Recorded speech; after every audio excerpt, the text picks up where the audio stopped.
이번 시간에는 기하전 구조로 본 요한계시록 제29강입니다.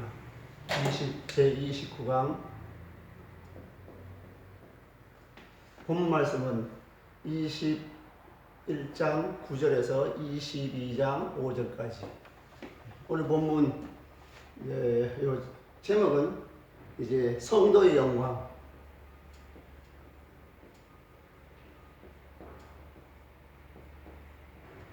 성도의 영광입니다. 성도의 영광은 사실은 새 예루살렘이 무엇이냐 하는 것에 대한 것을 먼저 규정을 하고 이제 들어가는 건데, 이 강의를 29강을 유튜브로 처음 보시는 분들은 꼭 아주 꼭 28강 지난 시간 글을 꼭 참고하시기를 바랍니다. 28강에 1시간 내내 새 예루살렘이 무엇이냐, 새 예루살렘의 정체, 새 예루살렘이 천국을 보여주는 것이냐 아니면은 교회 공동체를 보여주는 것이냐, 천국을 의미하느냐 교회 공동체를 의미하느냐, 그 문제를 가지고 1시간 내내 했거든요. 그러니까 그걸 꼭 참조하시기를 바랍니다. 1차적으로는 새 예루살렘이 1차적으로는 지난 시간에 1시간 했던 거를 결론만 말씀드립니다. 근데 결론만 말씀드리면은 시험 받는 사람들이 있어요. 왜냐하면 그 과정을 놓치거든요. 그러니까 꼭 28강을 보시길 바랍니다. 이 27강과 28강을 꼭 보십시오. 27강에서는 새하늘과 새 땅이 이 세상이 갱신되는 것이냐, 저 하늘 천국에서 이루어질 것이냐 하는 문제를 가지고 1시간 내내 했어요. 그러니까 새하늘과 새 땅에 대한 문제는 27강에서, 그 다음에 새 예루살렘의 정체에 관한 것은 1시간 내내 28강에서 했으니까 그거를 먼저 꼭 보시기 바랍니다. 다짜고짜로 29강을 먼저 보시면은 여러분들 오해를 할 수가 있어요. 그러니까 길게 설명하는 것을 다시 제가 되풀이하려고 하면 또 1시간 이상이 걸리잖아요. 그러니까 그걸 먼저 참조하시고 들어오시면 그렇게 차례차례 보는 것이 제일 좋습니다. 자, 결론적으로 말씀드리면 새 예루살렘은 천국이다. 새 하늘과 새 땅은 천국의 실제하는 천국을 보았는데 요한이 설명할 수 없기 때문에 하나님이 설명할 수 있도록 새 하늘과 새 땅, 실제하는 천국을 인간의 언어로 어느 정도 설명할 수 있도록 하기 위해서 천국을 형상화해서 상징적으로 표현하는 것이 새 예루살렘이에요. 그러니까 새 예루살렘은 1차적으로는 천국을 의미합니다. 천국이 꼭 가로 세로 높이가 12,000 스타디온이라는 뜻이 아니에요. 그건 상징적으로 표현한 거예요. 오늘은 그 상징을 풀 거거든요. 그러니까 오늘 내용을 풀 거니까 지난 시간에 꼭 참고하시라는 거죠. 그래서 1차적으로는 새 예루살렘은 실제하는 천국을 형상화해서 상징적으로 표현한 것이 새하늘과 새 땅이다. 그리고 새하늘과 새 땅 천국을 보여주고 있지만은 목적은 다른 데 있어요. 그곳에 사는 성도들의 영광스러움을 보여주는 거죠. 그러니까 1차적으로는 새하늘과 새 땅이 천국을 형상화해서 상징적으로 표현한 것이지만 그 가로 세로 높이가 같다는 12,000 스타디온이라든지 문이 3개가 있고 동서남북에 있다든지 그 길이 황금길이라든지 혹은 그 기초석이 보석으로 되어 있다는 이 모든 이야기들은 상징적으로 풀면 결국은 성도들의 영광스러움을 보여줍니다. 그러니까 새 예루살렘을 장소로서의 새 예루살렘을 보여주고 그것을 통해서 말하고자 하는 바, 목적은 그 예루살렘 성에 사는 새하늘과 새 땅에 사는 천국에 사는 성도들의 아름다움과 존귀함과 영광스러움을 말하기 위한 목적으로 새 예루살렘 성을 보여준 거예요. 그러니까 새 예루살렘 성은 상징적으로 표현된 것인데 실제 천국에 문이 있다 뭐 이런 얘기가 아니에요. 그러면 천국 안에 또 새 예루살렘 성이 있다는 얘기도 아니에요. 그리고 새 예루살렘이 교회 공동체라는 얘기도 아니에요. 그러니까 천국을 1차적으로는 천국을 실제하는 천국을 상징적으로 보여줬지만 목적은 그곳에 사는 성도들의 교회 공동체의 영광스러움을 그 상징적 표현을 통해서 보여주고자 한 것이다. 그런 말씀이에요. 자, 그럼 이걸 일단 구조를 먼저 보시고 새 예루살렘 성에 대한 이야기를 조금 더 하고 한 절씩 가능하다면 한 절씩 보도록 하겠습니다. A와 A-는 평행구조로 관찰이 되지요. 이 평행구조로 관찰이 되는데 A에서는 어린 양의 아내를 보여주겠다고 그랬어요. 보여준 것은 어린 양애가 아니고 새 예루살렘 성을 보여줬어요. 어린 양의 아내는 어디서 보여주는가 하면 24절에 와서 보여줘요. 어린 양의, 요거를 이제 좀 이따 말씀드려요. 어린 양의 아내는 지난 시간에 꼭 참고하시길 바랍니다. 어린 양의 아내를 보여주겠다고 했는데 새 예루살렘을 보여줘서 사람들이 착각을 합니다. 그래서 어린 양의 아내가 곧 새 예루살렘이다. 요거는 문자적으로 보아들어도 언유예요. 언유라는 것은 어떤 것을 말하고자 하는 주체나 그걸 비유하는 객체가 일치하다는 뜻을 말하는 수사법이 아니에요. 어떤 속성이나 어떤 상태를 설명하기 위한 것이죠. 그게 비유법이거든요. 그러니까 어린 양의 아내를 보여줬다고 해놓고 새 예루살렘을 보여줬다고 하는 말은 어린 양의 아내나 새 예루살렘이 일치한다는 뜻이 아니에요. 그건 국어의 문제라고 지난 시간에 몇 번을 말씀드렸습니다. 이건 언유법이기 때문에 그러면 언유도 아니에요. 사실은 그 문맥을 살펴보면 어린 양의 아내를 보여주겠다고 해놓고 보여준 것은 새 예루살렘이지만 그러면 어린 양은 언제 보여주느냐 하면 새 예루살렘은 형상화된 천국, 실제하는 천국을 상징적으로 형상화해서 표현하는 것이 새 예루살렘이니까 일차적으로 장소로서의 천국이에요. 그러니까 그걸 상징화해서 보여준 것이죠. 실제하는 천국은 새하늘과 새 땅이 실제하는 천국이에요.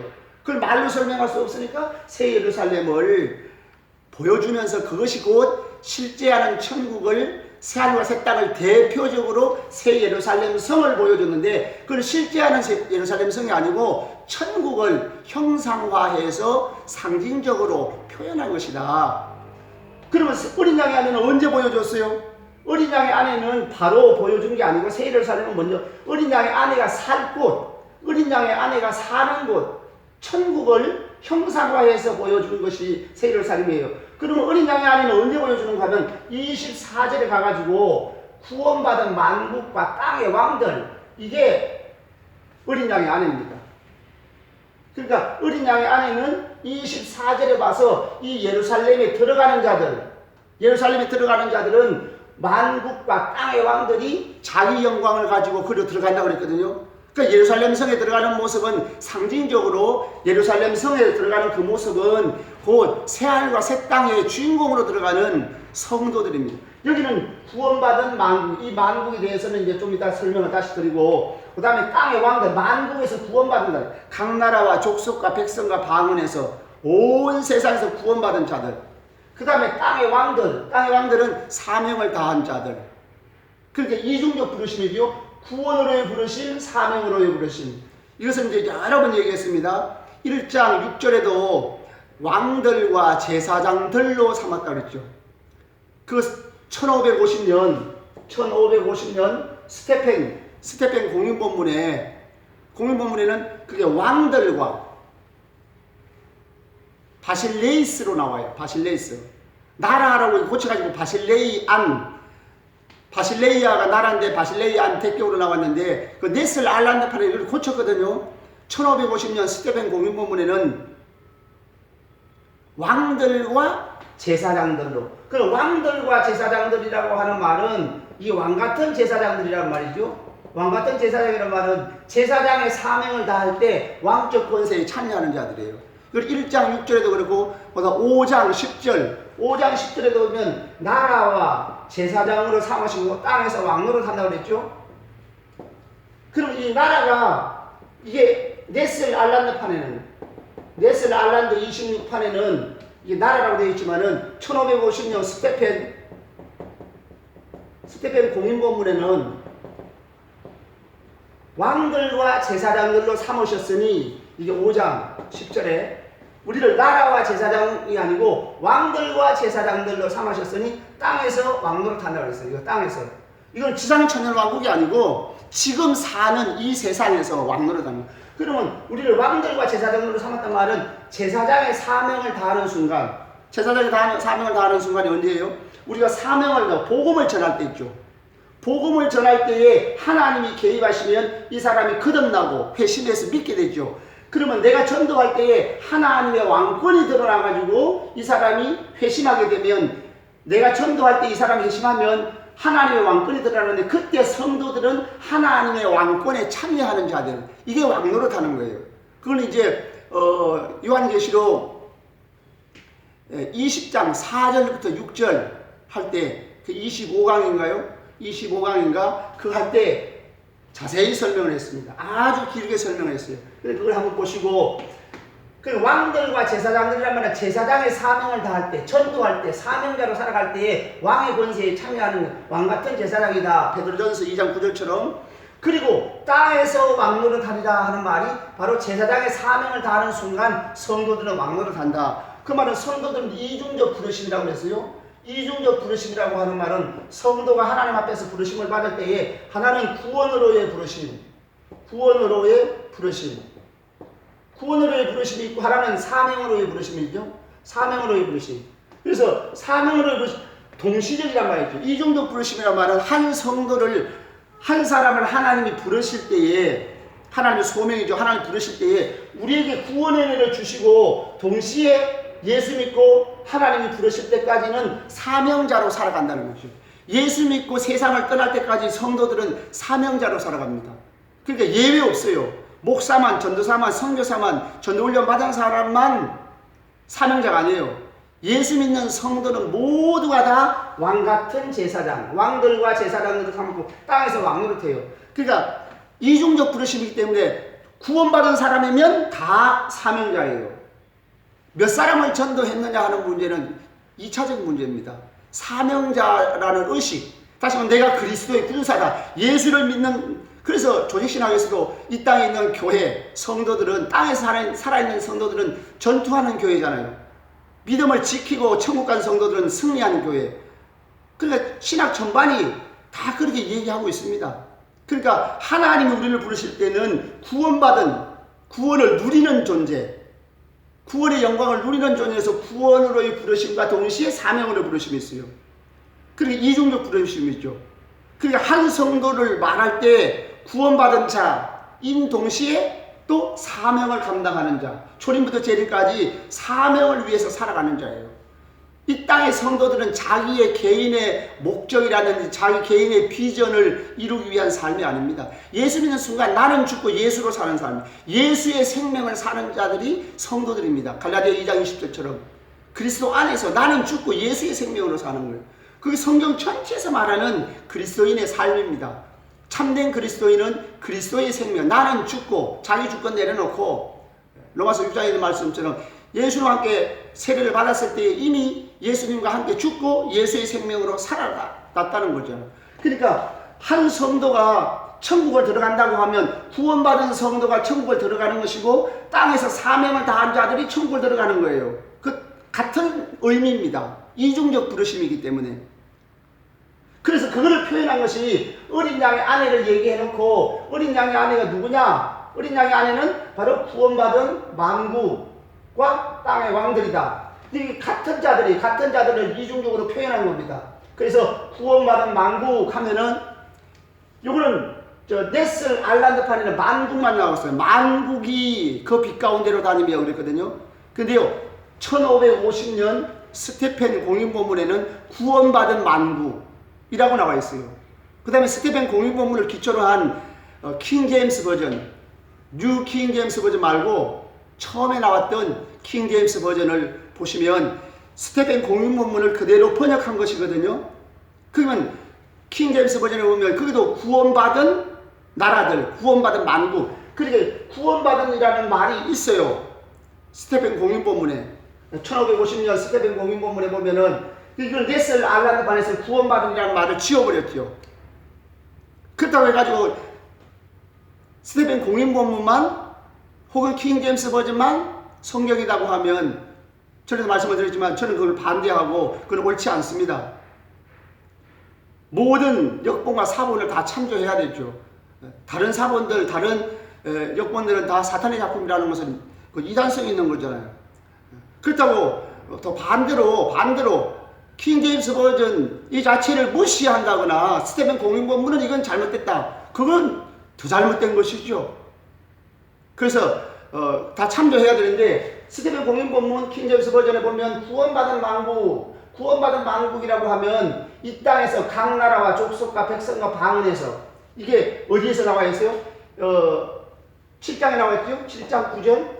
7장 9절에 보면 각 나라와 족속과 백성과 방언에서 아무도 능히 셀 수 없는 큰 무리, 그들이 각 나라와 족속과 백성과 방언이 뭐예요? 만국이잖아요. 만국에서 돌아온 자들이거든.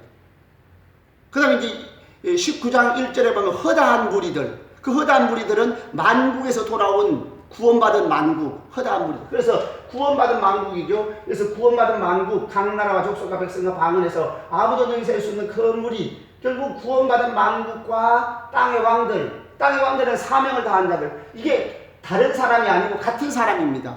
만국에서 구원받은 자들, 그들이 곧 땅의 왕들이에요. 이중적 표현입니다. 이것은 구원받은 관점에서, 구원으로의 부르심의 관점에서 표현한 것이고, 땅의 왕들은 사명을 감당했다는 측면에서 땅의 왕들이에요. 그러니까 이건 이중적 부르심이니까 같은 사람이에요. 같은 사람을 이중적으로 표현한 거예요.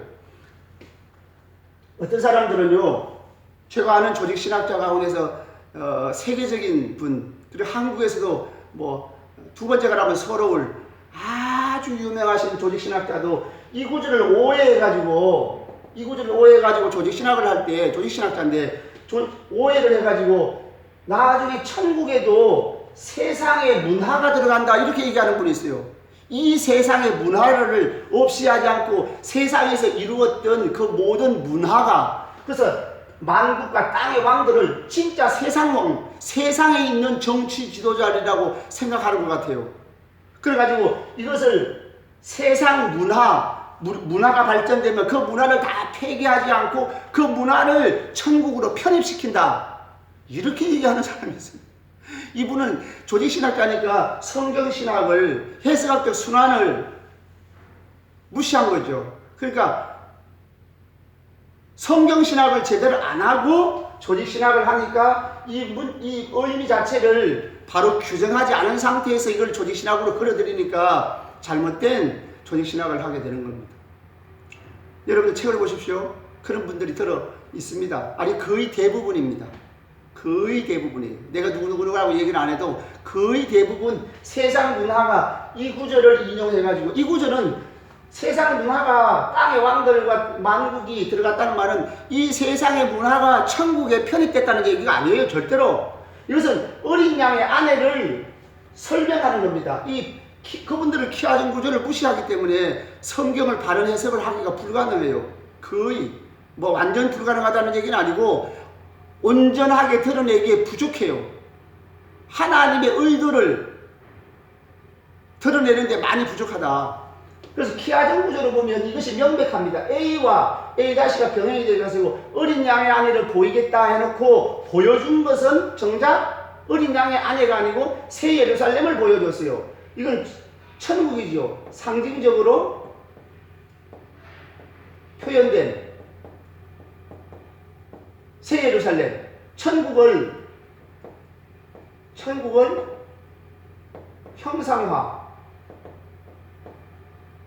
형상화해서 천국을 형상화해서 상징적으로 표현한 새 예루살렘. 그러니까 새 예루살렘은 새하늘과 새 땅, 실제하는 천국을 형상화해서 상징적으로 표현한 거예요.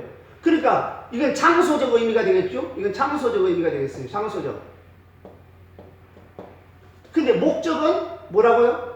목적은 하나님의 백성의 아름다움과 존귀함과 영광스러움을 보여주는 것이 목적이에요. 그러면 예루살렘을 상징을 풀어보면 성도들의 아름다움과 존귀함과 영광스러움이 나타나는 거죠. 근데 1차적으로는 장소적 의미가 있는 거죠. 그러니까 어린 양의 아내가 새 예루살렘이라는 것은 국어의 문제라고 아까 말씀을 드렸죠. 이거는 언유적 표현인데 사실은 언유도 아닙니다. 왜냐하면 언유라고 한다고 하더라도 이것이 곧 그것이다 라는 뜻은 아니에요. 주체를, 객체를 비교하는 것으로 삼아가지고 어떤 속성이나 상태를 표현하는 기법이 언유지. 새 예루살렘은 곧 아내다. 교회 공동체다. 이런 해석은 신학을 하기 전에 국어의 문제입니다. 그러면 어린 양의 아내를 보여주겠다고 했고 정작 보여준 것은 새 예루살렘이요. 그럼 어린 양에는 언제 보여줘요? 24절에 가서 보여준다. 24절에 가서. 그리고 이게 병행이 되잖아요. 어린 양의 아내와 이게 병행이 돼요. A와 A 다시가 병행이 됩니다. 그 다음에 여기는 새 예루살렘이 나왔죠. 여기는 새 예루살렘의 성문이 나왔어요. 성문을 도무지 닫지 않는. 그러니까 새 예루살렘과 병행되는 것은 성문이고 어린 양의 아내와 병행이 되는 것은 만국, 구원받은 만국과 땅의 왕들이 어린 양의 아내다. 그런 말이에요. 이걸 간단하게 먼저 하려다가 지금 이야기 나온 김에 길게 아예 설명을 다 해버렸습니다. 그 다음에 B와 B-. B와 B-는 12문이 나오죠. 12문이 나와요. 12문, 12지파. 문은 들어가는 개념이에요. 천국에 들어가는 개념이에요. 그 다음에 성곽이 있고 12사도가 있어요. 이것은 12 더하기 12는 24 그런 뜻이 아닙니다. 천국에 들어가는 문은 24개가 아닙니다. 12지파, 12사도가 하나의 의미로 생각하면 안 돼요. 천국에 들어가는 문이 24개가 아니고 12개거든요. 그러면 하나님의 백성은 12지파, 곧 12지파에 속한 자들만 천국에 들어간다는 거예요. 12지파 14만 4천 그들만 천국에 들어가요. 그러니까 12지파 14만 4천 속에 그건 상징적인 숫자이므로 초림부터 재림까지, 요한계시록이 시작이니까 초림부터 재림까지고 성경 전체적 관점에서는 아담 이후로 예수님 재림 때까지 모든 구원받은 자들을 상징적으로 표현한 숫자가 14만 4천이고 이스라엘 12지파예요. 그러니까 이스라엘 12지파 14만 4천 12지파에 속한 자들만 하나님 나라에 들어간다. 그 말은 신실한 믿음을 가진 자들만 천국에 들어간다. 그런 말이에요. 그러면 성곽의 의미는 뭡니까? 성곽이라는 것은 둘러싸여 있는 거잖아요. 성곽은. 그 말은 12사도는 12지파하고 의미가 달라요. 12사도는 우리가 정경성, 성경의 그 정경성을 얘기할 때 사도성을 얘기하잖아요. 사도성. 그렇죠? 그러면 천국에 사는 자들, 성곽이라는 의미는 그 테두리, 그 성곽 안에 사는 자들이거든요. 그러면 결국 뭐냐면 성곽 안에 사는 자들은 12사도, 사도들이 전수해준 성경 말씀, 다시 말해 복음을 믿고 그들이 고백한 신앙 고백을 그대로 자기도 똑같은 신앙을 고백하고 그 믿음을 지키는 자들. 다시 말하면 12사도, 사도들이 전수해준 하나님의 말씀, 즉 복음을 믿고 그들의 신앙을 고백하고 그들과 같이 믿음을 지킨 자들만 천국에서 산다 하는 개념이에요. 그러니까 여기는 들어가는 개념, 여기는 사는 개념이에요. 개념이 다릅니다. 그래서 제가 줄기차게 이스라엘 7장에서 할 때 7장 1절부터 8절까지 12지파 14만 4천 할 때 그게 12지파 곱하기 12사도 하면 안 된다고 했잖아요. 이 사도가 들어갈 자리가 없다고 그랬어요. 왜냐하면 12지파는 자체가 교회 공동체를 의미하는 숫자고 여기서 12지파에서 1만 2천이에요. 이건 12사도가 아닙니다. 1만 2천을 풀어야 되는데 이게 3 곱하기 4 이런 식으로 해석할 수밖에 없다. 물론 숫자는 재미가 없어요. 성부, 성자, 성령 하나님이 온 세상에서 불러 모시면은 여기서 만수지요. 10이라는 수는 만수를 3번 했어요. 그러니까 성부, 성자, 성령이 온 세상에서 불러 모시는 택한 백성의 모든 숫자를 포함해가지고 1만 2천. 그래서 이게 12지파니까 14만 4천. 이거는 사도가 들어갈 자리가 없다고 제가 이 7장을 강의할 때 말씀을 드렸죠. 그러니까 여기서 이제 12사도라는 의미는 왜냐?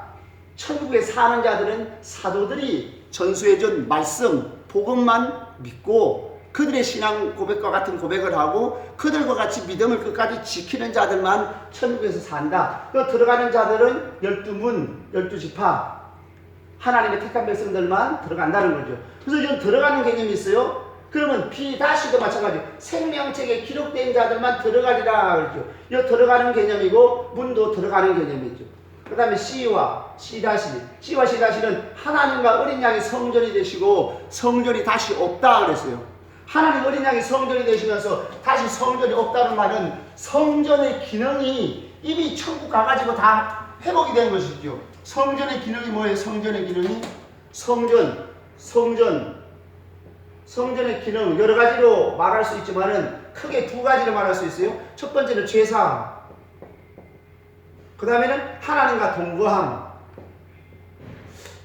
성전을 얘기할 때 출애굽기 25장 8절에 내가 거할 성소를 짓되 그랬어요.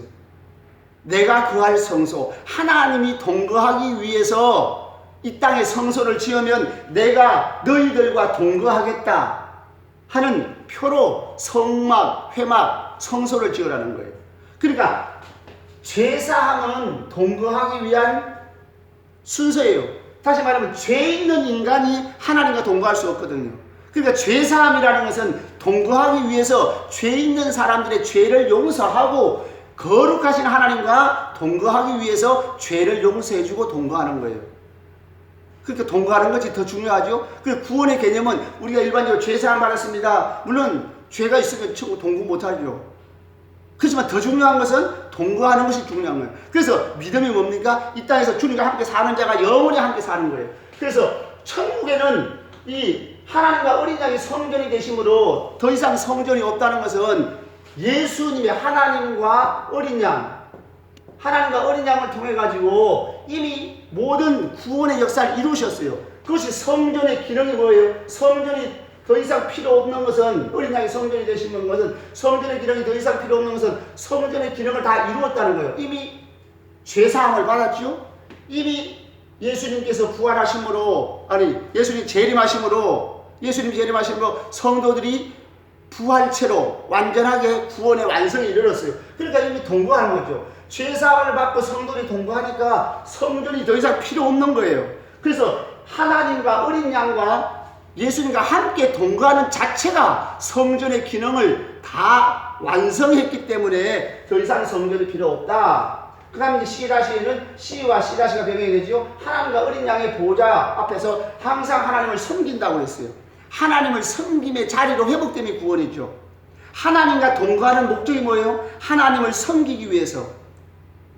또 반대로 섬기려면 하나님과 동거해야 되죠. 그래서 하나님과 동거하는 자리에서 쫓겨나는 것이 심판이고 회복됨이 구원이에요. 하나님을 섬길 수 있는 직분에서 쫓겨나는 것이 심판이고 섬김의 자리로 회복됨이 구원이고 섬김이 곧 영생이고 섬김이 곧 왕노릇이에요. 왜냐하면 영원한 하나님, 우주의 왕이신 하나님을 섬김이 하나님의 왕권에 참여함이에요.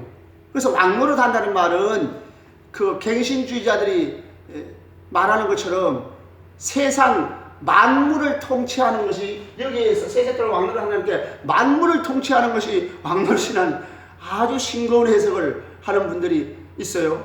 이걸 이제 교회를, 예루살렘 성을, 새 예루살렘 성을 교회 공동체로 보는 분들, 갱신론자들이 주로 그렇게 얘기합니다. 갱신론자들이 다 그런 건 아니겠지만은 세세토록 왕노릇 하는 왕노릇의 의미를 그냥 만물, 자연 만물, 천국에서 이 땅이 갱신되면서 만물을 통치하는 것, 창세기에 다스리라고 그랬다고, 그 다스리는 왕노릇을 회복하는 것이 왕노릇이다, 이렇게 싱겁게 끝나는 분들이 들어 있습니다. 근데 그게 아니고 섬김이 왕노릇입니다. 하나님, 왕이신 하나님을 가까이에서 섬기는 것은 그 왕노릇에 참여함이에요. 자, 그래서 이게 어린 양이 성전이 되시고, 이 어린 양이 성전이 되셨다는 말은 하나님과 어린 양의 보좌, 섬김의 자리로 회복됐다고 하는 말이 회복이고 동거, 섬김, 생명이에요. 하나님과 회복, 말은 우리의 모든 죄를 다 회복하고 죄사함 받고 모든 것이 다 회복된 상태에서, 부활한 상태에서 주님과 동거하고 하나님을 섬김의 자리로 들으면 그것이 곧 생명이고 영생입니다. 그 다음에 D는 영광의 빛이, 하나님의 영광에 비쳤다 하고, D-에서도 역시 하나님 그들에게 비치심, 그리고 그들이 세세토록 왕노릇한다 그랬어요. 자, 여기서 이제 한 가지 조금 더 보충해서 설명해 드릴 것은, 물론 이제 지난번에 다 쭉 말씀을 드렸지만은 새 예루살렘에 대한 견해를 사람들이 지난 27강에는 새 하늘, 새 땅, 그 다음 28강에는 새 예루살렘, 이걸 한 시간 내내 했거든요. 그러니까 27강과 28강을 꼭 먼저 보시고, 그래도 조금 더 보충하면 새 예루살렘은 곧 장소로서의 천국을 묘사했다.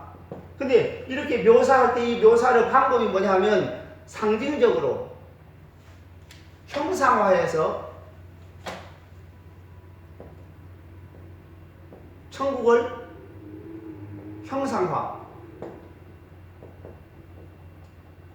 형상화했다는 것은 이렇게 가로 세로 높이 12,000 스타디온을 해가지고 12,000 스타디온을 이게 길이 있고 문이 3개씩 있고 동서남북에 3개씩 문이 있고 보석으로 그 기초석이 있고 그 다음에 황금길이다 뭐 이런 문마다 한 진주다 이런 표현들, 이걸 형상화했다는 거죠. 형상화해서 상징적으로 표현한 것이다. 천국을 형상화해서 상징적으로 표현한 것이 새 예루살렘이에요. 그래서 새 예루살렘은 장소로서의 천국을 묘사했어요. 그런데 이렇게 하는 목적은 뭐냐면, 목적은 하나님 백성의 아름다움, 존귀함, 영광스러움을 표현한 거예요. 하나님 백성의 아름다움, 존귀함, 영광스러움을 표현하기 위해서 그러한 목적으로 새 예루살렘을 형상화해서 상징적으로 보였다. 그래서 1차적으로는 장소의 의미가 있다 하는 것, 이것을 이 교회 공동체가 아닙니다. 그 다음에 이게 새 예루살렘에 들어가지 못하면 이건 풀못에 들어가는 거예요. 풀못에. 예를 들어가지고 새 예루살렘이 새 하늘과, 예를 들어서 새 하늘, 새 땅, 새 하늘과 새 땅이 만약에 갱신됐다고 해요. 갱신됐다고 하면 이 세상이라는 거죠. 이 세상이 갱신된 거예요. 그러면 여기에서 새 예루살렘이 있다고 해요. 이렇게 새 예루살렘이 있어요. 새 예루살렘이 있으면 22장 가서 14절 15절에 보면 15절에 개들과 점술가들과 음행하는 자들과 살인자들과 우상숭배자들과 및 거짓말을 좋아하며 치어내는 자마다 성 밖에 있으리라. 그러면 이 성 밖에 어떤 사람들, 이 성 밖에 있는 사람들이 거짓말하고 음행하고, 여기 보면 온갖 점술가들, 개들과 음행하는 살인자들, 우상숭배자들, 거짓말, 우상숭배하는 자들, 이런 사람들이 성 밖에 있으리라 했으니까 새하늘과 새 땅에 새 예루살렘이 교회 공동체면, 교회 공동체에 포함되지 않는 이 새하늘과 새 땅 갱신된 이 세상에 이 우상을 숭배하고 거짓말하고 음행하고 살인하는 이런 사람들도 같이 있다는 개념이 되어버리잖아요. 그래서 이 사람들 이렇게 말하겠죠. 새 예루살렘 교회 공동체에 속하지 않은 자들이라. 그 말이 그 말입니다. 그러니까 이거는 잘못된 구도예요. 그러니까 무슨 얘기냐면 새 예루살렘에 들어가지 못하는 자들이 불못에 들어가는 거예요. 불못에 들어가는 자. 새 예루살렘에 들어가지 못하는 자는 불못에 들어가는 자예요. 그러니까 새 예루살렘은 천국을 묘사한 것이고 천국을 형상화해서 상징적으로 표현한 거예요. 실제하는 천국은 새하늘과 새 땅은 천국이에요. 지금 하나님께서 계신 곳, 지금 하나님이 우주를 통치하시는 통치의 자리, 지금 현재 예수님이 가 계신 곳, 그 천국에 우리들이 들어간다고요. 그 천국이 새하늘과 새 땅입니다. 그 새하늘과 새 땅에 성도들이 부활한 몸으로 가 있을 곳을 준비한다고 그랬거든요. 그러니까 그곳에 들어가는데 그곳에 들어가는데 그곳에 들어가지 못할 자들은 불못에 들어가죠. 새하늘과 새 땅에 들어가지 못할 자들이 불못에 들어간다는 말이 지난 시간에 8절에 21장 8절에 두려워하는 자들, 믿지 않는 자들, 흉악한 자들, 살인자, 음행하는 자, 점술가들, 수장숭배, 거짓말하는 자들이 불과 유황으로 타는 못에 던져진다 했는데 이 불과 유황으로 못에 들어가는 자들이 똑같이 22장 15절에 성 밖에 있는 자들이 똑같은 자들이에요. 그러니까 예루살렘 새하늘과 새 땅에 못 들어가는 자들, 불못에 들어가는 자들에 대한 표현과 성 밖에 있는 자들의 표현이 같아요. 그 말은 성 밖에 있다는 말은 지옥 간다는 말이에요. 그러니까 새 예루살렘 성은 결국은 장소로서의 천국을 묘사한 것이다. 이렇게 볼 수 있어요.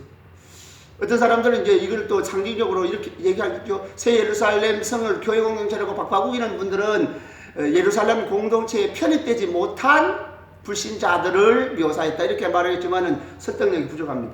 그래서 이런 구도를 보면은 이것이 상징적으로 표현돼서도 잘못된 표현이다. 그래서 정상적인 것은 새 예루살렘 성은 장소로서의 천국을 묘사했는데 어떻게 묘사했어요? 형상에서 상징적으로 표현한 것이에요. 그리고 목적은 뭐예요? 목적은 그 장소가 목적이 아닙니다. 예루살렘 성이 천국이 이와 같이 아름답다는 뜻이 아니에요. 그건 상징이니까 그 상징을 풀면 성도들이 천국에서 사는 성도들의 아름다움과 성도들의 존경과 영광스러움을 표현한 것이다. 이렇게 말할 수 있어요. 자, 이거를 이제 설명하는 가운데서 쭉 설명을 다 했는데 여기서 한 가지 미흡한 부분이 있어요. 미흡한 부분은 뭐냐면 이 부분이 분량이 많아요. P에 12절부터 21절까지잖아요. 12절부터 21절까지인데 요거를 잠깐 제가 말씀을 드리겠습니다. 새 예루살렘 성은 다시 한번 정리하면 천국과 천국에 사는 교회 공동체의 영광스러움, 존귀함, 아름다움을 상징적으로 형상화하여 보여준 것이 새 예루살렘 성이다. 그 다음에 그렇게 장소로서의 의미를 배제하면 안 되고 그건 1차적 의미다 이렇게 볼 수 있고요. 그 다음에 하나님의 영광이 벽옥과 수정같이 막더라 이런 표현이 있어요. 이것은 거룩하신 하나님과 하나님의 임재가 가득한 곳. 그래서 하나님을 벽옥과 같다는 표현은 4장에서 나와 있어요. 4장 6절에 보면 4장 3절에 벽옥과 같으신 모습으로 성부 하나님을 묘사했고 그 다음에 수정과 같은 유리바다는 4장 6절에 표현하고 이 말은 그곳이 투명하다는 말은 거룩한 곳이다. 다시 말하면 거룩하신 하나님의 영광과 임재가 가득한 곳이 새 예루살렘이고 새 예루살렘이 묘사한 것은 새 하늘과 새 땅을 상징적으로 표현한 것이다. 그런 뜻이에요. 제 말을 조금 곱씹어서 다시 되돌려서 보시기 바랍니다. 물론 실수하는 말도 있어요. 제가 돌려보니까 더러 많은 실수를 많이 했더라고요. 표현을 실수를 좀 하긴 했지만은 그 말하고자 하는 바는 여러분이 쭉 전체에서 다 이해가 가실 거예요. 그래서 그 다음에 땅의 왕들 만국은 제가 자세히 설명했어요. 땅의 왕들과 구원받은 만국, 땅의 왕들에 대한 이야기는 이게 성도를 이중적으로 표현한 거예요. 구원받은 만국, 땅의 왕들. 이 땅의 왕들이 누구라고요? 땅의 왕들, 이 땅에서 사명을 다한 성도들을 1장 6절에 왕같은 제사장, 나라가 아니고 왕들과 제사장. 그 다음에 5장 10절에 왕들과 그 나라라고 표현되어 있죠. 나라라고 표현되어 있는 네스 랄란드판인데 스테펜 공인문에 왕들과 제사장들로 삼으셔서 우리를 땅에서 왕노릇 한다. 지금 땅에서 왕노릇 한다는 말은 결국은 성도가 사명적 존재라는 말이에요. 그래서 땅의 왕들이라고 하면 성도입니다. 이거를 뒤집어서 말하면 우리 목사님들 설교할 때 성도들은 왕입니다. 이 땅에서. 성도들은 왕이에요. 성도들이 왕이라고 할 때 우리의 삶이 이렇게 찌들고 기도에도 응답도 별로 없고 또 날마다 넘어지고 나약하고 이게 무슨 왕이냐? 그게 그런 뜻이 아니고요. 사명을 다하는 순간에 하나님의 왕권에 참여하는 왕들이라는 거예요. 사명을 다해 전도를 하는 순간에 저 사람이 회심할 때 하나님이 왕이신 하나님이 개입하는데 그러면 내가 전도할 때 이 사람이 하나님이 개입을 해가지고 회심을 시키면 내가 하나님의 왕권에 참여하는 자가 돼요. 그래서 사명을 다하는 순간이 왕권에 참여하면요. 그러니까 이것은 땅의 왕들이라고 하는 사명을 다하는 성도들. 그 다음에 구원받은 만국. 여기 만국은 네셀랄란드판에는 만국만 있다고 그랬어요. 근데 구원받은 만국 1550년 스테펜 공인보물에 구원받은 만국, 그걸 기초로 한 번역 킹제임스 버전에 구원받은 만국이라고 번역이 되어 있습니다. 그걸 참조하시면 좋을 것 같고, 그 다음에 이제 12지파, 12문에 12지파가 들어가죠. 12문에 12지파가 들어간다고 하는 말은 아까 설명을 했습니다. 설명을 했고, 그건 결국은 하나님의 택한 백성들만 들어간다. 7장과 연결시켜서 보면 되겠고, 그 다음에 12사도라고 말을 설명을 했어요. 그래서 정경성을 사도들이 전수해준 말씀, 즉 복음을 믿고 그들의 신앙을 그대로 믿고 그대로 그걸 지킨 자들만 천국에서 산다는 거예요. 그 다음에 새 예루살렘 성을 정육면체로 표현했어요. 가로 세로 높이가 같아요. 가로 세로 높이가 같다는 말은 무엇을 표현하는가 하면 지성소를 표현하는 말이에요. 지성소, 역대하 3장 8절에 보면 지성소가 가로 세로 높이를 20규빗으로 했거든요. 20규빗으로 했으니까 이것은 곧 가로 세로 높이가 1만, 그곳이 바로 천국이 하나님의 임재가 가득한 지성소다 하는 개념이에요. 그 다음에 12,000 스타디온이라고, 이거는 재미가 없어요. 숫자로 푸는 건 재미가 없는데 12,000 스타디온이라고 하면 이렇게 볼 수밖에 없습니다. 10이라는 숫자는 만수입니다. 만수. 성부성자 성령 하나님이 온 세상에서 불러 모으신 택한 백성들이 살기에 조금도 부족함이 없는 곳이라는 144규빗은 12지파의 의미와 12사도의 의미를 합한 것이다 볼 수 있어요. 그 다음에 이제 성과 길은 유리 같은 정금이라고 하는 것은 바로 투명, 여기 유리 같은, 성의 길이 유리 같은 정금이라고 했잖아요. 유리 같다는 말은, 투명하다는 말은 성결하다. 그곳에 사는 성도들이 성결한 성도, 또 순금이라고 하는 것은 그들의 믿음이 순수한 믿음이었다 하는 거예요. 그 다음에 각색 보석의 기초석,